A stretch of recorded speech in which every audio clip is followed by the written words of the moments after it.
e agora os seus pecados são perdoados, porque ela nasceu de novo, isso porque ela morreu, ela anulou as suas vontades, e é assim que ela deve andar com Deus. Quando uma pessoa anda dessa maneira, corresponde, ela está no Salmo 91. Existem pessoas que fazem uma coisa no espírito e várias outras na carne. Essa pessoa fica uma pessoa mista, digamos assim. Olá, mais uma vez, seja muito bem-vindo ao nosso canal. Eu sou Charles Araújo e nesse momento eu quero estar falando sobre algo muito importante. Nós vamos estar falando sobre a lei do Espírito. Já convido todos vocês para que possa estar se aplicando a compreender, a entender a palavra de Deus, porque não se trata de religião, se trata de vida, de salvação. Esse assunto que nós iremos entrar nele agora, se tivesse um processo de morte em andamento na sua vida e você entendesse isto e se firmasse nisto imediatamente, cessaria essa lei da morte e prevaleceria a lei do Espírito, para que você possa entender que não se trata de religião, se trata de salvação. Então, todas as vezes que nós ouvimos a palavra de Deus, nessa palavra de Deus, o propósito dela é trazer vida. O próprio Jesus disse: eu só vim para que tenha vida e vida com abundância. Não se trata de religião. A religião por si só, ela não tem essa vida. Então é necessário que nós ouvimos a voz de Deus, porque a vida está no espírito da palavra, na compreensão da palavra, no compreender a palavra. Então nós iremos estar falando aqui sobre a lei do Espírito, em Romanos capítulo 8, muito conhecido nosso, mas você precisa entender isto aqui. Diz assim: agora, pois, já nenhuma condenação há para os que estão em Cristo Jesus. Nenhuma condenação há para os que estão em Cristo Jesus. Cristo Jesus, que não é religião, que não é apenas a pessoa ir para uma igreja ou até dizer eu aceito Jesus como Salvador. Claro que esses fundamentos, esses testemunhos físicos, eles são necessários porque é o começo da caminhada, não é o começo da caminhada. Para você entender melhor sobre isso, ali em Hebreus 6, o escritor de Hebreus diz assim, que nós devemos deixar para trás os rudimentos elementares da doutrina de Cristo. E você vai ver ali a imposição de mão, você vai ver ali o batismo, porque foi o Senhor Jesus que disse, lá em Marcos capítulo 16, a partir do verso 15, ide por todo o mundo, pregai o evangelho a toda criatura, quem crê e for batizado será salvo, quem não crê será condenado. Então o batismo é um dos elementos humanos, um dos elementos físicos, uma das doutrinas elementares. O escritor de Hebreus não está dizendo para nós abandonar este fundamento da fé, não, mas ele está mostrando para nós que essa doutrina elementares, a água é um elemento de nós banharmos, está apontando para o seu ser original. E é isso que ele está procurando. Faça isso ao crer. Se batize, porque ali é o primeiro testemunho para ajudar você a entender que ali você está se neutralizando, ali você está morrendo. Para que isso de fato tenha um resultado real, você precisa entender o significado disto. E não pode ficar só no batismo. É que na verdade você herdou uma herança de maldição. Desde que Adão pecou, todos pecaram juntamente com ele. E todos se tornaram escravos, servos do diabo. Todos estávamos condenados à morte. Então quando nós creiamos no Senhor Jesus, que nós se batizamos, é uma forma de nós produzir o testemunho físico para que nós entendamos, e é o que o Senhor Jesus pediu. Nós estamos morrendo, nós estamos encerrando ali o nosso círculo do primeiro homem, Adão, para nascer uma nova criatura. Mas se ficar só no batismo elementar, só nessa doutrina elementar, isso não tem fundamento nenhum, que é exatamente o assunto que nós estamos aqui. Depois que diz, agora pois já nenhuma condenação há para os que estão em Cristo Jesus, o verso 2 diz assim: porque a lei do Espírito da vida em Cristo Jesus te livrou da lei do pecado e da morte. Aqui é onde eu digo, se você nesse momento tiver um processo de morte, você está caminhando para próximo da morte, porque a morte que ela é executada, antes dela ser executada, houve uma acusação do nosso adversário, você foi levado ao tribunal e após ser condenado é que se materializa, que se consuma a morte.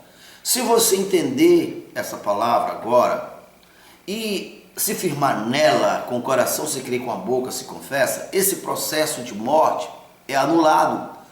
Isto porque quando uma pessoa creu no Senhor Jesus, que é mesmo aqui está, crê no Espírito, imediatamente se aplica nessa pessoa a lei da vida. A lei da vida. Você, ao continuar lendo aqui o livro de Romanos 8, você vai ver porque a garantia da carne é a morte, mas o penhor do Espírito é a vida e paz. Por isso, o pendor da carne é inimizade contra Deus, pois não está sujeito à lei de Deus, nem mesmo pode estar. Portanto, os que estão na carne não podem agradar a Deus. Vós, porém, não estáis na carne, mas no Espírito, se de fato o Espírito de Deus habitar em vós, ou habita em vós. E se alguém não tem o Espírito de Cristo, esse tal não é dele.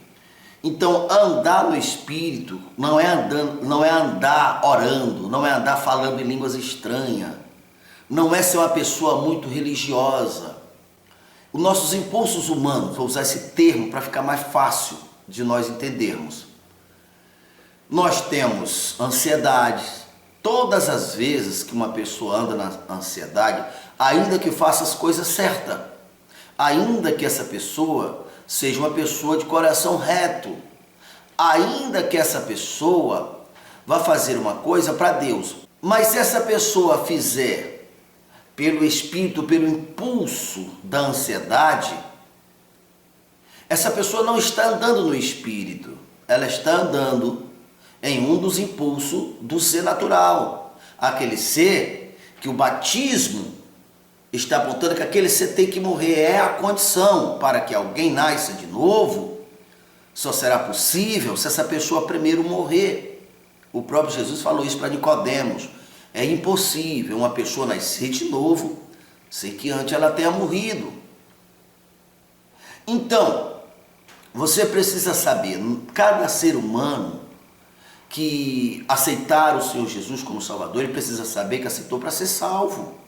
Deus, ele é o Todo-Poderoso, mas ele não pode fazer aquilo que seu instinto quiser, que seu desejo quiser, porque a vontade de Deus está muito claro na Bíblia, João 3,16. Porque Deus amou o mundo de tal maneira que deu seu único Filho para todos que nele crer, não pereça, mas tenha a vida eterna. Esta é a vontade de Deus.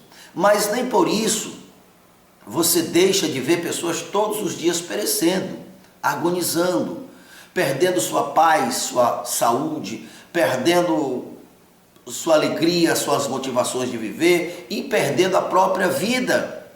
Mesmo a vontade de Deus já estando revelada. E dentre essas pessoas, existem muitos que estão nas igrejas, mas eles não entenderam a voz de Deus, não conseguiram entender o que é andar no Espírito, porque a religião conturbou ou deturbou e fez aquela confusão danada e as pessoas não entendem. Quando fala aquele que anda no Espírito é o que é filho de Deus, o que não anda no Espírito, naturalmente são os que andam na carne, são filhos de Deus, a maioria das pessoas associa assim, aquela pessoa que anda bebendo, que anda fumando, que anda se prostituindo e anda na carne. Claro, isso é andar no erro também, claro. Mas isso por si só, se uma pessoa parar de fumar, de beber, de fazer esse tipo de coisa, por si só, isso não significa dizer que ela está andando no Espírito. Não, andar no Espírito é conseguir entender a vontade de Deus. E isso acontece quando uma pessoa mergulha e conhece a natureza divina, conhece o próprio Deus, faz ela entender, compreender. E ela vai entender que ela é um organismo do corpo de Cristo. E a parcela de cooperação dela para resultar em salvação, isso corresponde, ela está semeando no Espírito, andando no Espírito. Quando uma pessoa age assim, a sua semente, a sua ação, ela foi recebida em Deus, ela foi reconhecida por Deus. Então, quando uma pessoa anda no Espírito, a pratica o Espírito, imediatamente ela sai do império das trevas e vai para o reino do seu amor. Por isso eu falei, se tivesse um processo de morte em andamento, imediatamente aquele processo seria anulado, porque agora ela vai ser regida por outra lei. Qual é a lei da vida? Agora, além da morte não exercer poder ou autoridade sobre esse indivíduo, aquela ação dela vai ser reconhecida porque ela andou no Espírito e agora os seus pecados são perdoados, porque ela nasceu de novo, isso porque ela morreu, ela anulou as suas vontades. E é assim que ela deve andar com Deus. Quando uma pessoa anda dessa maneira, corresponde, ela está no Salmo 91. Existem pessoas que fazem uma coisa no Espírito e várias outras na carne. Essa pessoa fica uma pessoa mista, digamos assim. Com o tempo ela vai entrar em confusão e ela não sabe mais o que é certo e o que é errado. O plano de Deus é que nós andamos no Espírito, não só praticamos isoladamente, acidentalmente, uma ação no Espírito. Você precisa entender isto. Na verdade, esse assunto é um assunto restrito ao Espírito Santo e você. O máximo que eu posso fazer, utilizando-se do meu ministério, me doando como instrumento para ajudar você, é muito pouco. Porque você precisa conhecer a voz de Deus, identificar a voz de Deus, entender isto. Você deve entender que mesmo que você seja religioso, enquanto você não se neutralizar, você irá morrer, a morte continuará tendo domínio sobre você, você irá morrer. As pessoas que não irão morrerem não são apenas porque elas são religiosas. Não. Mesmo ela sendo uma pessoa religiosa, se ela não entender esse fundamento, ela irá morrer e não irá ser salva. O que vai fazer ela ser salva é exatamente ela se neutralizar. Entende isto? Então, olha só.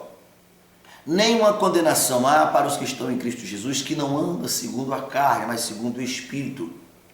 Porque quando uma pessoa, ela está no Espírito, verso 2, porque a lei do Espírito de vida em Cristo Jesus te livrou da lei do pecado e da morte, te livra, imediatamente te livra.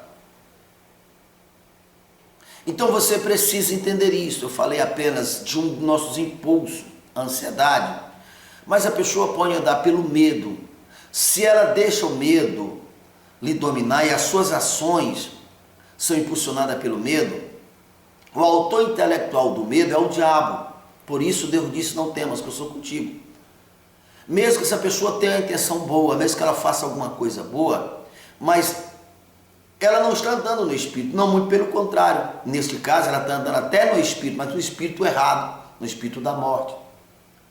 Se ela agir por ambição, ainda que ela faça uma coisa boa, a propósito, vamos aqui aproveitar essa palavra para ajudar você a entender no tocante às finanças, no tocante ao dízimo. O dízimo é um dos assuntos mais complexos, mais conturbado, deturbado, que se encontra no seio dos templos, das religiões, está nas internet. Porque, por um lado, existem os aproveitadores que fazem sim negócio das pessoas, que é pressão em cima de pressão nas pessoas, é envelope em cima de envelope, é campanha para isso, é campanha para aquilo, é envelope para aquilo, dá aquela pressão o tempo todo. De um lado está esse grupo, e do outro lado está aqueles que, por espírito de avareza, difama a atitude do dízimo, que os pastores são ladrões, que não sei o que é isto. Quer dizer, é natural que uma pessoa sai de um extremo e vá para outro. Então os dois extremos são perigosos. O frio demais mata, mas o calor também demais mata. É verdade que muitos tiram proveito, é verdade que usam até a palavra de Deus para ameaçar, como por exemplo, se você não trouxer o dízimo, você está roubando o Senhor, você será amaldiçoado, ou coisa desse tipo. Então perceba que esse espírito não é o espírito do Senhor. Alguém que dá seu dízimo, devolve o seu dízimo, por esses espíritos, eles não estão andando no espírito, não estão dando. Deus não irá reconhecer, porque o autor intelectual da conduta do espírito não é Deus. Mesmo que ela dê o seu dízimo, ela não está dando no espírito e Deus não irá reconhecer esse dízimo. Entende? Olha o dízimo, olha a conduta que se deve dar o dízimo. Por exemplo, a primeira vez que se é registrado a pessoa dar algo para o Senhor, ainda que não esteja lá como dízimo, foi no caso de Caim e de Abel.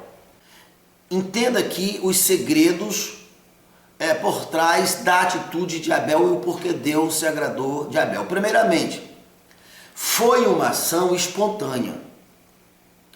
Ninguém deu pressão em Abel para que ele desse a oferta. Alguém não disse, olha, você tem que dar, porque se você não der, você vai ser amaldiçoado. Deus vai cobrar de ti, você está roubando o Senhor, coisas desse tipo. Então perceba a conduta nobre de Abel. Ele simplesmente queria encontrar uma maneira de agradar a Deus. E como? Até o que o entendimento dele entendia das coisas que era valiosa para aquela época, era o alimento, era as ovelhas, era o legume. Então ele deu espontaneamente como espírito de gratidão para Deus. Obviamente, jamais aquela oferta de Abel e nem a de Caim serviria de fato de benefícios reais para Deus. Deus não come, Deus não se alimenta, entende? Mas você deve olhar ali a conduta de Abel. Então Deus se agradou não apenas do elemento em si, mas da ação de Abel. Outra ação que a Bíblia aponta como agradou a Deus, e aí está literalmente o nome de dízimo, foi quando Abraão deu dízimo para Melquisedeque. Mais uma vez, não se tem registrado que houve uma pressão, que houve uma ordenância, uma obrigação. Não, foi uma espontaneidade de Abraão. Isto porque Abraão reconheceu que foi Deus que tinha dado a ele a vitória, jamais ele venceria. Então, foi uma ação de gratidão a Deus. Porém, em tudo isto, Deus estava formatando e mostrando, no caso de Abel e no caso de Adão, aquela oferta não ia servir para sustentar a obra de Deus, uma igreja, um sacerdote ou coisa desse tipo. Mas começou a ser pontuado na Bíblia para que a gente pudesse entender. Então hoje, em nossos dias, quando você dá uma oferta ou dá um dízimo, com esse mesmo espírito, esse espírito essa atitude é reconhecida, essa oferta ela é reconhecida. Você irá receber, com certeza você irá receber. Porque você entra no reino da justiça, no reino de Deus, e o que o homem semeia, isso ele colhe. Agora veja só, alguém diz para você assim: se você der uma oferta de 1.000, Deus vai te devolver dando 10.000. Aí você pega aquela oferta e você dá. Perceba, a conduta que está fazendo você levar é negociar. Essa atitude não será reconhecida por Deus. Neste caso, essa atitude é do espírito de avareza, não é nem pelo seu impulso. É o espírito maligno.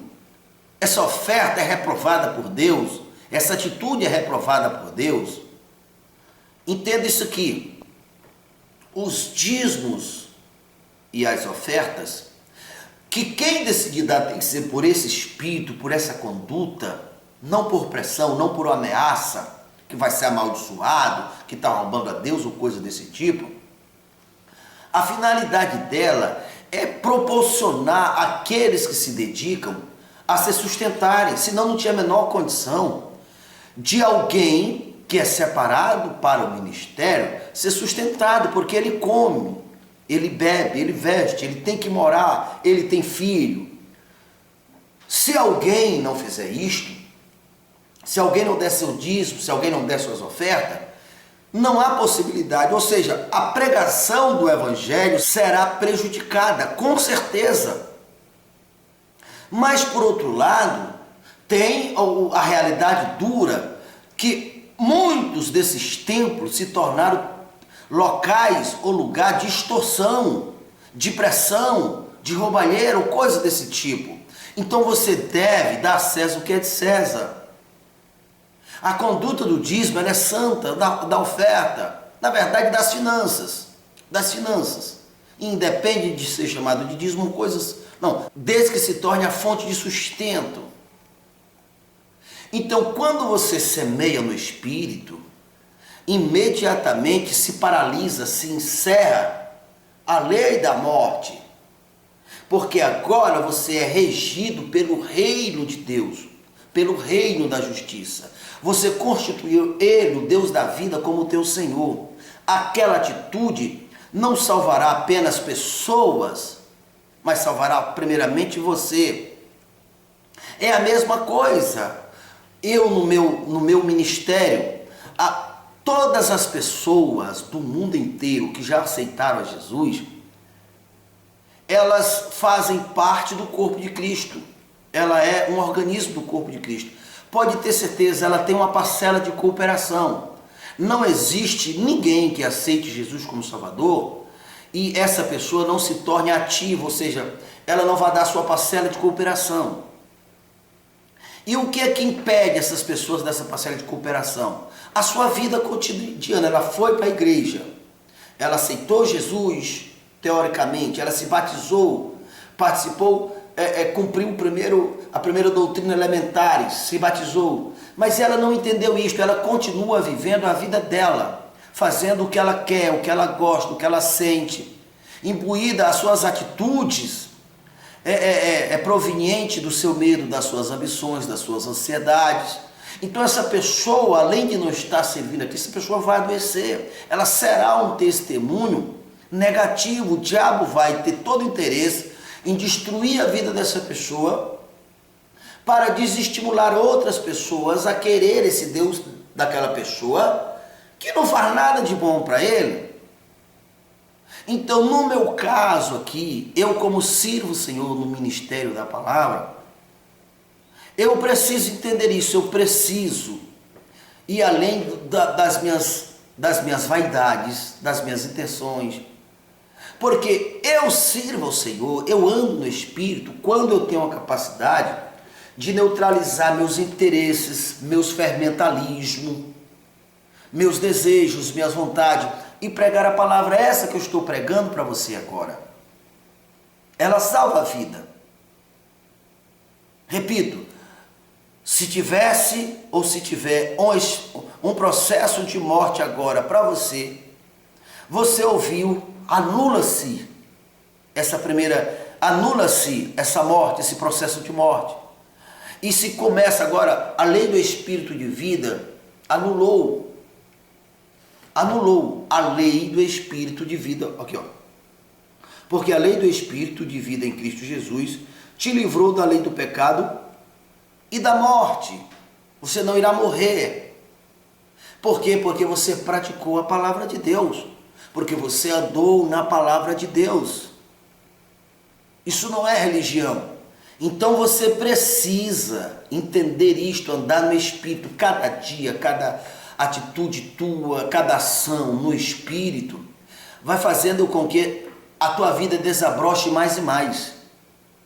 Você tenha mais e mais resultados.